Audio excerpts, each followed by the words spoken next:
안녕하세요. 이원재입니다. 3월 20일 수요일 이원재 끝내주는 경제 라이브 시작하겠습니다. 국회의원, 어떤 국회의원이 좋은 국회의원일까요? 요즘 말이 많죠. 정당에서 이 국회의원 공천할 때 국회의원 업무를 평가해서 하위 10%, 하위 20%는 경선할 때 감점을 주고 이런 제도를 도입하면서 설왕설래 많고 많은 분들이 거기에 대해서 이의도 제기하고 논란이 많습니다. 정치권에 오래 농담이 이런 게 있어요. 혹시 들어보셨어요? 본인 부고 기사 아니면 다 정치인한테는 좋은 기사다. 이런 얘기인데, 어떤 이야기라도 많이 본인이 알려지기만 하면, 그게 어떤 폭언을 해서든, 이상한 행동을 해서든, 어떻게든 알려지기만 하면 좋은 거다. 이런 얘기죠. 요즘 같으면 유튜브에 많이 출연해서, 재미있는 얘기 많이 하거나 아니면 사이다, 속 시원한 얘기, 남들 비판하는 얘기 굉장히 잘해서 조회수 많이 나오면 그러면 좋은 국회의원인가요? 우리 입장에서 보면 어떤 것 같으세요? 저는 이렇게 생각합니다. 사이다 발언은 유튜버들이 해도 돼요. 그거는 국회의원들의 본연의 업무가 아니잖아요. 언론에서 국회의원 발언을 왜 중요하게 써줄까요? 그것은 국회의원이 하는 일 때문에 그런 거죠. 국회의원이 하는 일이 뭐죠? 입법부, 사법부, 행정부, 국회의원은 입법부. 그러면 입법이잖아요. 어떤 법률을 만들었는지, 어떤 법률을 고쳤는지, 어떤 방향으로 고쳤는지 이걸 평가할 수 있어야 사실은 국회의원 업무 평가가 잘 되는 거죠. 남들 비판하고 이게 정치적인 발언하는 건 사실은 누구나 할 수 있는 일이잖아요. 그래서 특히 우리 입장에서, 시민 입장에서는 국회의원들이 어떤 법률을 만들었는지를 잘 평가할 수 있다면, 그리고 그 법률이 좋은 법률인지 아닌지 심사할 수 있다면, 그렇다면 그게 좋은 평가가 될 겁니다. 그래서 21대 국회에서 2월까지 통과시켰던 법률안 2877건을 다 분석을 해봤습니다. 누가 했냐고요?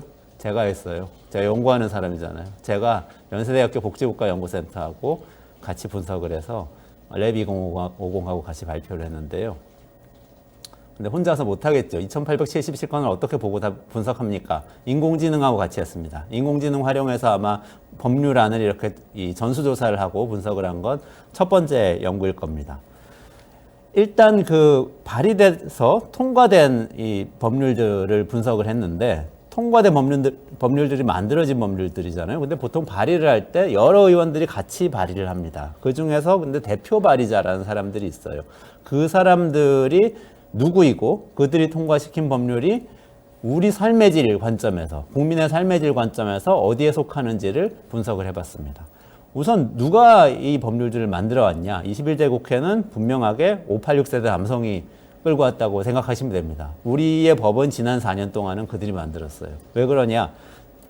법률 통과시킨 대표 발의자 중에서 82%가 남성, 61%가 586세대, 60년대생입니다. 그러니까 너무나도 분명하죠. 자, 그럼 통과시킨 법률이 뭐냐? 그걸 9개 영역으로 삶의 질을 나누어서 그 영역 중에 어디에 들어가는지 살펴봤습니다. 그랬더니 경제산업 영역이 압도적으로 많아요. 27% 정도 됩니다. 나머지 복지라든지 기후라든지 고용이라든지 문화예술 이런 분야는 법안이 굉장히 작습니다. 5%에서 7% 정도밖에 되지 않아요. 그러니까 경제산업에 굉장히 관심을 기울였던 국회였다. 이렇게 생각할 수 있었는데, 문제는 뭐냐면 우리의 삶의 질을 OECD 국가들, 그러니까 선진국들하고 비교를 해보면 우리 삶의 질 영역 중에서 제일 좋은 게 상대적으로 경제산업입니다. 제일 잘 나가요. 다른 선진국들하고 비교했을 때. 근데 가장 뒤떨어지는 게 어디냐? 기후, 복지, 고용 이런 것들이거든요. 이런 삶의 질이 안 좋은데 사실 입법이 집중돼야 될 것 같은데 그렇지 않았던 거죠. 사실은 기업들을 어떤 방식으로 지원을 할지 또는 규제를 할지 여기에 대한 경제산업 부분의 입법이 가장 많았습니다. 불일치가 있었던 겁니다. 특히 또 법안의 성격을 보니까요. 법안은 규제 법안이 있고 지원 법안이 있습니다. 규제 법안은 게임의 룰을 바꿔서 규제를 완화하거나 강화해가지고 입법의 목적을 달성하는 법안이고, 지원 법안은 직접적으로 재정을 풀어서 지출을 해서 직접적으로 지원을 하는 법안이에요. 그래서 지원이 조금 더 사실은 강한 입법이라고 할 수 있는데 규제가 70% 정도나 됩니다. 주로 규제 법안을 입법했던 게 이번 국회였습니다. 국회의원 그래서 앞으로 많은 시비가 있는데요. 아무리 우리가 평가 과정, 심사 과정에 시비가 있어도 평가 기준이 객관적이면 그러면 시비가 훨씬 덜해집니다. 근데 지금의 평가 기준은 대부분 주관적으로 돼 있어요. 인상 비평. 그 사람이 유명한 사람인가, 또 우리 편인가 아닌가, 뭐 이런 걸 가지고 사람들이 감성적으로 평가를 하기 때문에 그때그때 평가 기준이 굉장히 주관적이고 계속 바뀝니다. 이런 평가는 어떻게 보면 논란을 사실은 가져올 수밖에 없게 돼 있는 거죠.